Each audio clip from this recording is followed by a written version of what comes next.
उपरे दी जण सांग कथा होतिले ठीक एई कथा भगवान गुहारी सुनु नाहंती दुख सुनु नाहंती एते कष्ट रे जीवन जीउची भगवान को कान पाखरे मो दुख पहुंच पारु नाही।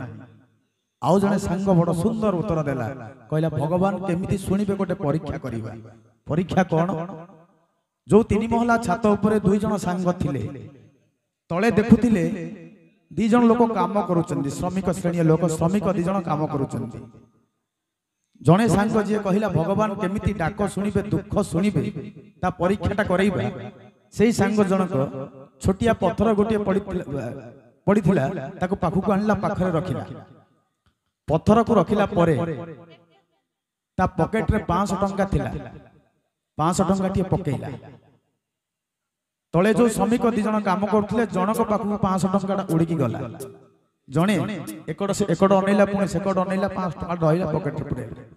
पुणी से लोक जनक आउ गोटे 500 टंका धरिला तळकु पकेइला आउ जण श्रमिक पाखरे पहुंचला से टंकाटा से भी एकड़ को अनैला सेकड़ को अनैला काळे के देखि दबो पॉकेट रे पुरेला तापर जो पाखरे पत्थरटी रखितला लोक जनक पत्थरटी पकेइला जते बेले पत्थर पकेइला पत्थरटी जाई श्रमिक मुंडरे पड़िला श्रमिकटी सेते बेले ऊपर को अनैला अर्थात 500 टंका सुख बेले से एपट को अनौथिला सेपट को अनौथिला जते बेले दुखर पत्थरटा मुंडरे पड़िला सेते बेले ऊपर को अनैला अर्थात भगवान को चाहिला। आम जीवन ठीक सेमिति सुख बेले आमे जो भगवान को कहंती गुहारी सुनो भगवान सुख बेले गुहारी करवा बोली जाती आ दुख बेले गुहारी सुनो भगवान कहंती थरे सुख बेले डाकिबा आरंभ करबा तो दुख पाखु माड़ी पड़ी ये होची वास्तव।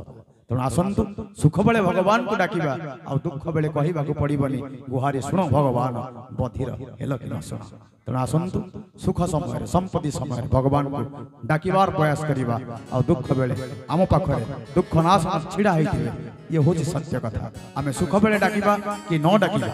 निर्णय होची आमर कारण जीवन आमर दायित्व आमर। किसी कथा एवं गीत सहित कार्यक्रम जारी रखा पुणी थे कार्यक्रम को आगे ना भजन माध्यम आमंत्रण करवा शिल्पी मिलन पाणिग्राही।